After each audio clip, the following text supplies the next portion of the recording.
Tantalizing trio of dramas, a thespic showcase for charismatic lead stars. We've long known Glaiza de Castro to be more talented than she's given credit for. Looking back at her filmography, she is just as memorable in vortically realized films like Still Life as she is in excruciating-to-watch dramas like Cattleya, an OFW Story. But the actress' latest star, Pertee Briñas' My Letters to Happy, also showcases the depth and thespic foresight of her leading man TJ Trinidad, whose thoughtfully calibrated performance reminds moviegoers why we should see more of the dreamy actor in films that require more than just a pretty face and the ability to make romance junkies swoon. Happy is rough around the edges but, as it pleads for kindness, understanding and acceptance from moviegoers, it generously shines the spotlight on the uphill struggle faced by people living with mental illness and those who choose to fight it. The scene is gritty and grim, but the film chooses to see the light at the end of the tunnel. Moreover, the production also gives viewers a fine excuse to bask in the soul-stirring gravitas that make Glaiza's lie away and the eternity between seconds more than merely satisfying to watch. In the film, TJ portrays 35-year-old bachelor Odette Khan, whose world is torn apart by the death of his doting mother, Odette Khan, another fine veteran actress we should see more of. But an unexpected meeting with the excessively perky and pushy stranger Jasmine Happy Tantalizing, Glaiza, drives the bet off the wall and, finally, out of his sullen shell. When alarm and amusement turn into affection, Odette sees in the emotionally fragile Happy why he has to get over his grief. He needs to take care of Happy, whose fun-filled antics are as potent as her palpable, soul-crushing sadness. His deeply troubled muse, whose debilitating panic attacks began 5 years ago, gives Odette good reason to heed his mother's advice that life isn't meant to be spent alone. Happy's excessive enthusiasm crumbles under extreme pressure, but it gets worse when she miscarries their baby. Her less-than-lucid episodes test Odette's patience and throw his life out of whack, but his all-encompassing love for Happy keeps his head above water, warts, welts and all. Is Odette's love strong enough to keep fighting for Happy? Some performances, including Alyssa Valdez as eager-beaver acts Cattleya assistant Cindy, are occasionally more off-putting than affable. But the film is made more satisfying by the finely tuned, complimentary portrayals of the soulful TJ and the fearless Glaiza, who managed to pull off a high-wire act that requires as much stamina as competent characterization.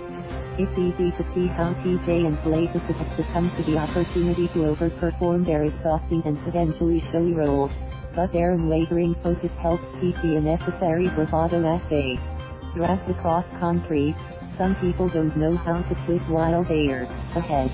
In director S. Ray Saller's case, he reportedly refused to give his Lionsgate's request to compress his 2-hour and 39-minute actioner, starring Mel Gibson, Vince Vaughn, Tory Kittles, Michael Jai White, Thomas Kretschmann and Don Johnson, to an audience-friendly 1 hour and 30 minutes.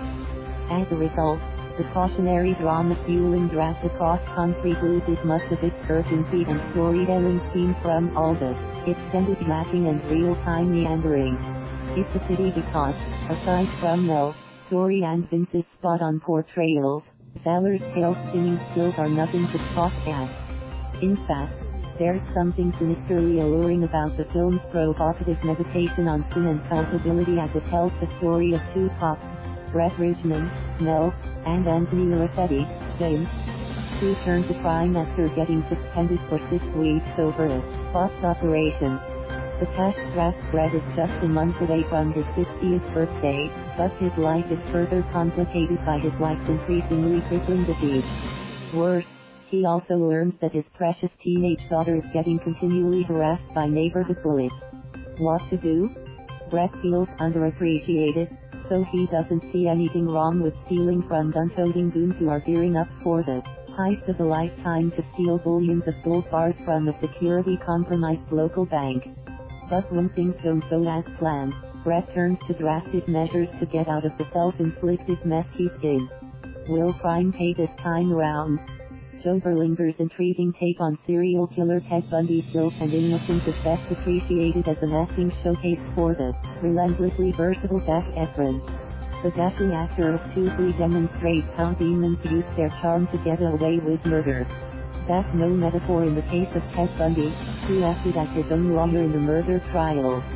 Before his execution in 1989, the convicted necrophile confessed to 30 homicides committed between 1974 and 1978 in 7 states. The film is framed by his romantic dalliances with single mother Liz Kendall, Lily Collins, and his eventual marriage to Carol Ann Boone, Kaya Scodelario. But when you're done appreciating the power and texture of such carefully linked terms, you are better off watching Berlinger's 4-part documentary on Next Life's Conversations with the Killer, The Ted Bundy Tape. Culled from more than 100 hours of archival footage, including interviews with Ted Bundy himself. Thank you for watching. Please subscribe.